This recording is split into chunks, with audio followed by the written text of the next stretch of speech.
Hey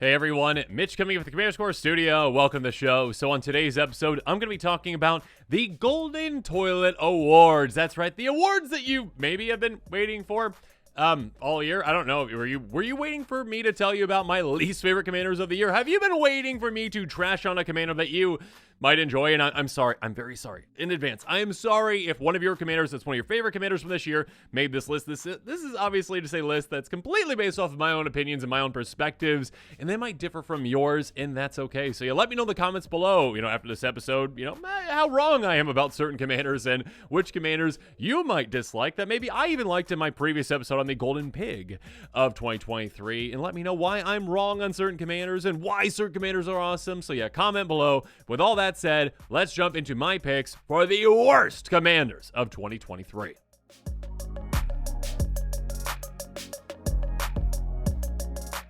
And let's start things off with a bang at number 10 with Shalai and Halar. And if I didn't mention it before, just to be very specific on this is not a list of the weakest commanders of 2023. No, this is the ones that I dislike for one reason or another.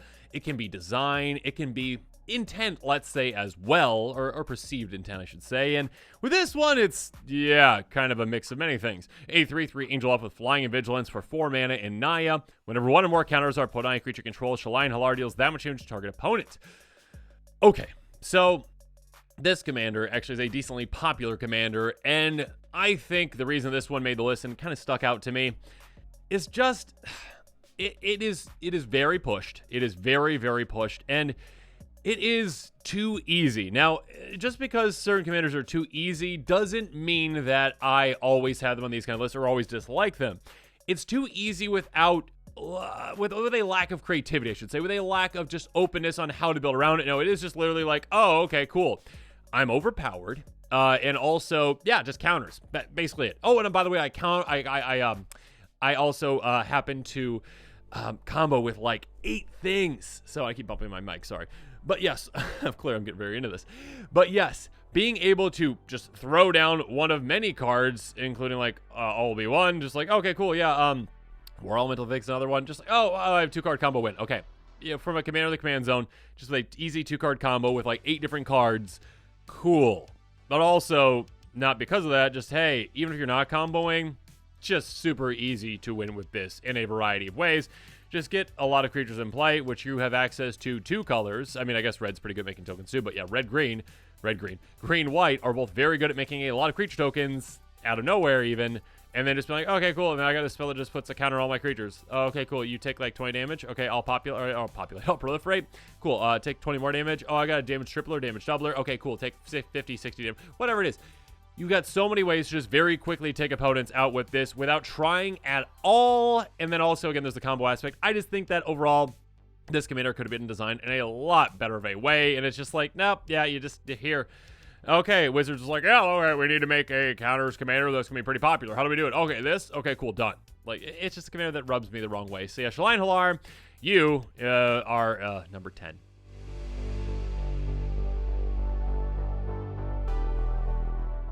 But now let's move on to number 9. That is on this list for a different reason. We got Bill Fernie, Bree Swindler, a 2/1 human rogue for 1 in a blue. Whenever it becomes blocked, choose 1, create a treasure token. Target opponent gains control of target horseshoe control. If they do, remove Bill Fernie from combat and create 3 treasure tokens.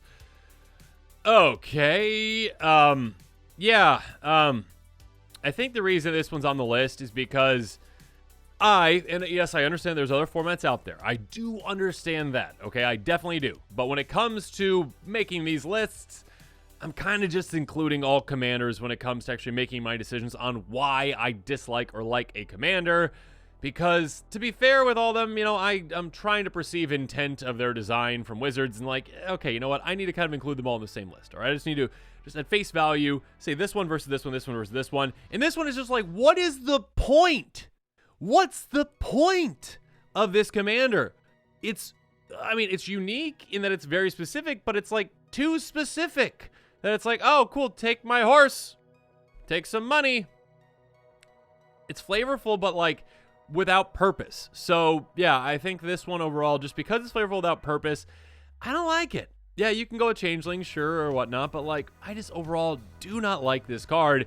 And it really stood out to me. And yes, I know some players out there, again, with the uncommon commanders be like, well, you have to just like not include uncommon commanders because some aren't designed for that. And it's like, I don't care. I have to include them in my lists, in my opinion, because yeah, there's some really cool uncommon commanders too. So like, Wizards, just do a little better with these, please. Like, I know that there's some flavor to this, but make it functional, please. So because it's not really functional, sorry, Bill, Fernie, Bree Swindler, you had some potential. Again, it didn't have to be a horse. It could have been any creature.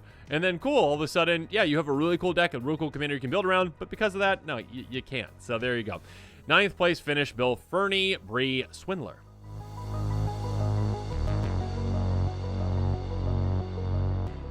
But now we move on to 8th place with a newer commander with Oher Kaslam, Divus Growth. This one might surprise some players out there, but it's on here for a very specific reason. A 6/5 god with trample that costs 5 mana in total in green. Whenever he deals combat to a player, reveal that many cards to the top of your library. You put a creature card and or a land card from among them on the battlefield with the rest of them in your library in a random order. Now, the reason why this commander is on this list is not because of this front side. I actually think that's a decently, interesting ability, an interesting trigger. The backside, though, flips over Temple of Cultivation. Tap spray green, pay 2 and a green, tap, transform it. Activate only if you control 10 or more permanents, only as a sorcery. This is just really like a hill that I will die on, and it's very specific. Something for me to just, it shouldn't irk me this much, but it really does. Wizards, like, why? All the other gods had at least some kind of a requirement to me, and this one's like, no requirement at all. Nope. 10 or more permanents. I mean, that happens by turn 5 in Commander, right? Maybe not turn 5. Depends on the deck. Depends on the player.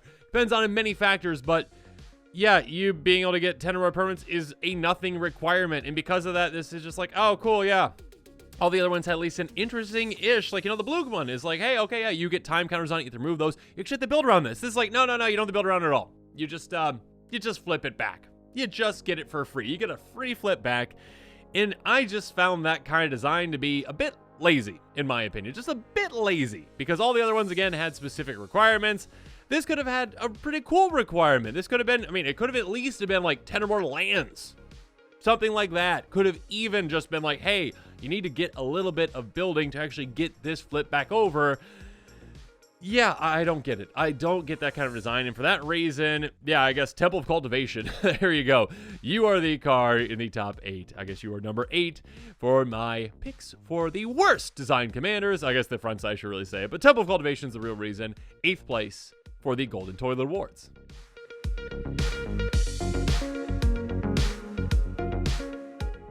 And now let's move on to number 7. And yeah, we've got yet another uncommon commander. Johan, Apprentice Sorcerer, a 2/5 human wizard for 4 mana. And is it? You may look at the top card of your library any time. Once each turn, you may cast an instant sorcery spell from the top of your library. Okay. So the reason this one is on the list is because, yeah, again, like, I just don't like what, in my opinion, is a pretty lazy design. Because when you just have, like, copy-paste previous commander to a new commander, but just, like, tweaking slightly, but not in an interesting way, and just in a strictly worse way, it's like, what was the point of making this? What was the point? This is just strictly a worse Melek Izzet Paragon. This literally is just Melek Izzet Paragon, copy-paste, take off 2 mana, take off the ability to just cast things off the top of your library for more than once each turn, essentially, right? Once each turn you can cast. Why? And also take off the copying too. But like, why was this designed? Why is this a thing? I understand, again, some are going to say, well, like, it's an uncommon commander. It was done for different reasons. Just tell the story or whatnot. Sure. But like, in a vacuum, you could just tweak this slightly to make it more interesting. Like, again, if that spell's mana value was 5 or greater, do something or something like that. Just tweak it in a way that is interesting, that gives you a different direction to build a commander instead of, hey, strictly worse than previous commander, no one's going to build around it. What's the point? So, in my opinion, a useless design, a waste of a space, again, when you can have some exciting uncommon commanders. And yeah, there's uncommon commanders that made my Golden Pig list that were really, really good. Not to spoil those, but yeah, there's really, really good, exciting ones. And it's like, why can't you just do exciting designs for these? Just do different designs. It doesn't have to be overpowered. It doesn't have to be better than a mythic from years and years and years ago, or I guess it was a rare, I think. Regardless, it can just be different. It can be unique. It can give you a different direction to build around, and yet we don't get that for some reason. So yeah, Johan, Apprentice Sorcerer, you're awful. 7th place.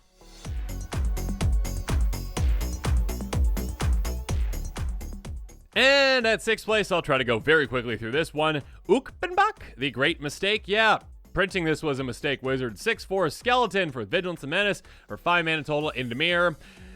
Descend 8, pay 4, a blue and a black, return it from your graveyard to the battlefield with a finality counter on it, and activate only if there are 8 or more opponents in your graveyard, only as a sorcery, and finality counter basically means that if it would die, exile instead.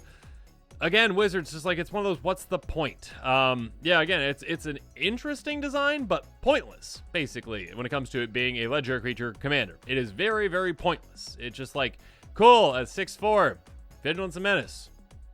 Great. In Dimir. Wow, it's in Dimir. Wow, we don't really see those in Dimir. Oh, you can bring it back. Cool.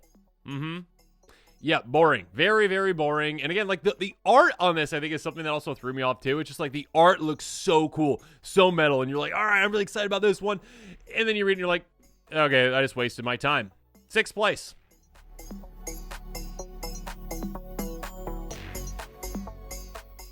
Now let's move on to 5th place, though, and this one might irk some people just a little bit, because, yeah, this is a decently popular commander out there, and Sidar Jabari of Zalfir, don't like ya.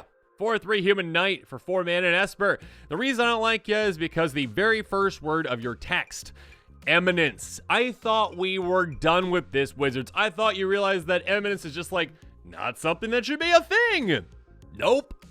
Whenever you attack with 1 or more knights, if it's in your command zone or on the battlefield, draw a card, discard a card. Flying first strike whenever it's combined to a player. Return target knight card from your graveyard to the battlefield. Okay, Eminence, and yes, there's some players on the other end of this, obviously, because Eminence is on some of the most popular commanders out there. Like, you know, the Ur-Dragon has Eminence, and it's a very popular commander. And I don't like Eminence because it is basically, hey, you, commander player, you get a benefit for doing absolutely nothing except for just literally building a deck around this commander. You just get a benefit to start the game off. It's like starting off with a ley line in the battlefield that your opponents cannot interact with at all. You just get this extra benefit. Now, is this benefit overpowered? Not as overpowered as some other Eminence effects, obviously. It's not like Edgar Markov. It's not like Ur-Dragon, which again are some of those popular commanders out there because they're very, very, very, very powerful. Eminence is a free benefit to a player just for playing the game, and I think you need to work to earn what you're getting. And therefore, yeah, Sidar Jabari, I just don't. I know you're doing a lot of other exciting things, but it just, the Eminence literally just ruins the entire card right away, and it's like, okay, cool, yeah, Knight Tribal, yeah, you draw and discard, you take advantage of that, you get in the graveyard, you get them back. Cool. But overall, again, just Eminence, Wizards, it's a keyword, it's a mechanic that just needs to go away. Just do not print anything else ever again with Eminence, please. So again, because of that, Sidar Jabari of Zalfir, 5th place.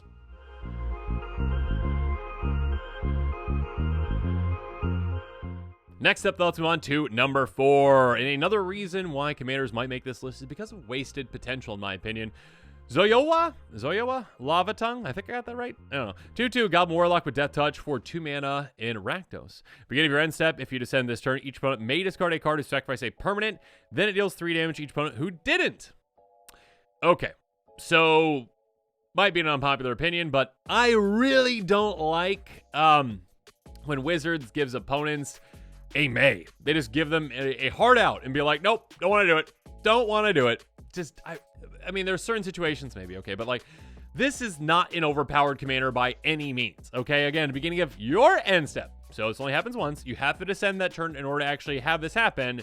Each opponent would have to discard a card or sacrifice a permanent. If there wasn't a May there, would that be too mean of a commander? Absolutely not. That's just like, Wizards just doesn't like, and yes, I understand this.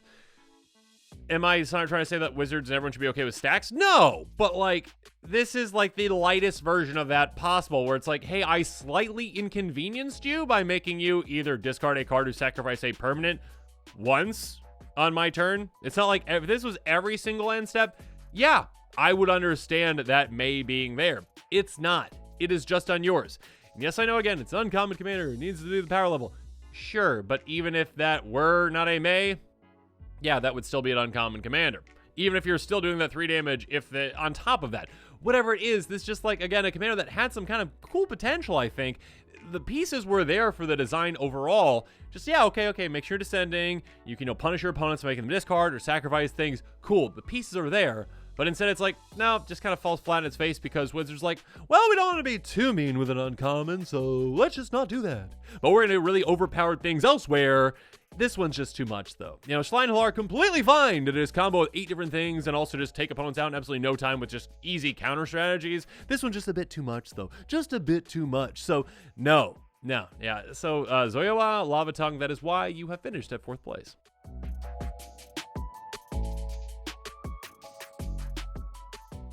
Now let's move on to number 3, though, with a newer commander as well, and one that is, again, pretty popular. Oher-Tak, Deepest Foundation. Yet another god has made this list. Here we go. A 6/6 Vigilant god for 6 mana in total in mono white. If one or more creature tokens are created under your control, 3 times that many of those tokens are created instead. Also, as the dies, flips over to a land, Temple of Civilization, tap for a white, and then pay 2 and a white, tap, transform it, activate if you attack with 3 or more creatures turn as a sorcery. It's not the reason why I don't like this one isn't because of the backside of this one, okay? Unlike the green one, this one has at least somewhat of a requirement. The front side, though, is lazy, in my opinion. Wizards, lazy. Yeah, you knew a card like this would sell, obviously. You knew that this would be incredibly popular in many decks out there. As card 99, also popular as a commander, because you're just like, oh, okay, cool. They all liked all these doublers that we did, all these commanders that doubled things, and those were interesting for a minute, but now that's getting old and bland. Triple it! Yeah, let's do that! Whoa! Lazy design, Wizards. We're gonna see a lot, unfortunately, it seems like, a lot of these tripling effects over the next couple of years, it seems like, and it's just becoming like, yeah, not interesting, not unique, also overpowered, and yeah, it's gonna be a chase card that Wizards knows that they will sell, because it's very powerful, obviously, and very powerful in many strategies out there, so it's just, again, lazy, and because of that, Wizards, this one's on you. I mean, they're all on you, technically. You designed them, right? Number 3 for Oher-Tak, Deepest Foundation.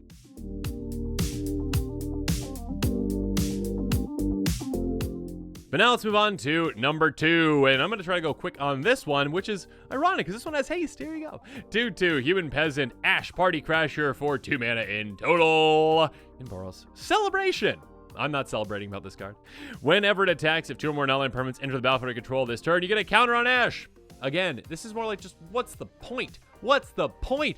Who is excited about this? Why is this a thing?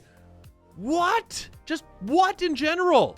Wizards, just because it's uncommon doesn't mean it needs to be useless. This is useless. Number 2.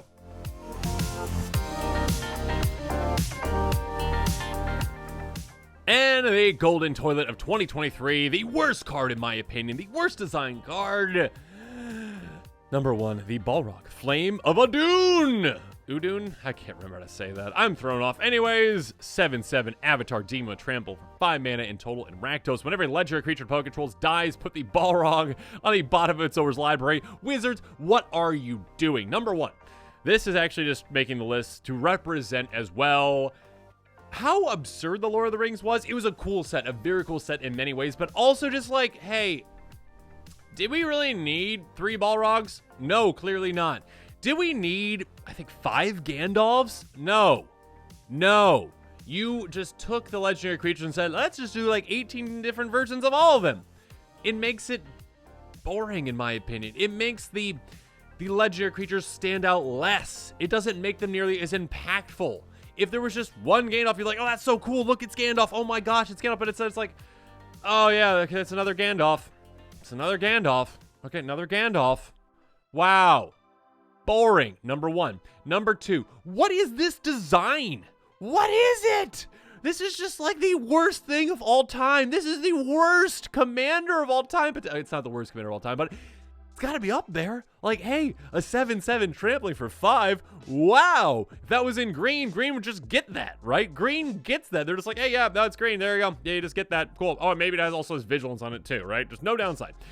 With this, it's like, oh no, there's a downside. And by the way, really bad downside in Commander.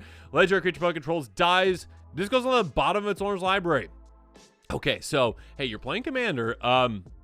Everyone has legendary creature. It's called their Commander, I guess, unless they have a Planeswalker or whatever.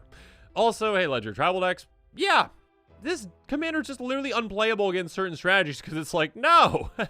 By the way, just going all the time. Got my commander up. It's exciting. Yay. Oh, your commander died. Oh, no. Okay, well, my commander, I guess instead of putting it in the bottom of my library, I'll put it back in my command zone. Replay it. Okay, now I just paid 7 mana for a 7/7 trampler. Okay, that's okay still, I guess. All right, cool. We're going to get your commander just died. Okay, well, this is not fun. This is terrible. This is awful. This is the worst commander ever designed. Yeah, I mean, like, if it was going into the graveyard, that would be a redeeming quality at least because you could reanimate it back out. Bomb your library, yeah, you're not really interacting with that in many ways at all, typically, unless you're Grenzo. Yeah, that's an absolutely just terrible, terrible, terrible commander. That, again, why was it made? And also, why, Wizards, did you do like 18 different commanders of the exact same, characters? It's just something that did not need to happen. Yeah, Balrog, Flame of Adun. You are terrible. You are the worst card of 2023, the golden toilet of 2023. Congratulations. But now this episode is coming to a close. It's time for me to hear from you. So in the comments below, let me know what your thoughts are on all of these lovely, terrible cards, in my opinion. And again, my apologies if your favorite commander showed up on this list. I can't imagine that it was the Balrog. Maybe it is. Congratulations. That's a pretty cool deck that you probably built around it, actually, if you could really make this one work. But yeah, I mean, Shalai and Halar, Sidar Jabari, both very popular commanders out there. Many players out there like Overtalk as well. Yeah, nope, just not my favorites. And you know what? Agree to disagree, that's completely fine, right? Again, comment below. Let me know, where you think I messed up on this. What kinds of commanders do you think should have made this list? What are your least favorite ones? What are your favorite ones? Let me know in the comments below. Make sure you check out the Golden Pig episode as well to hear me talk about my favorite commanders from 2023. And of course, as always, thanks again and have a good one. This show and episodes like this one are possible thanks to viewers like you. If you're looking for an easy way to help support this show, make sure that you like, share, and subscribe. Also, hit that bell notification icon so you don't miss any new episodes. You can also go check out our playmats and other merchandise at thecommandersquarters.com. We also have a ton of brand new t-shirt designs in stock, so make sure you check out those as well. Another easy way to support this show is with our TCG Player affiliate links. So whether you're buying a deck or individual cards, you can use this general link right here or one in the description. And the final way that you can support this show is by supporting us directly by becoming a patron. There are many benefits to being a patron, and I truly couldn't do this without all of their support.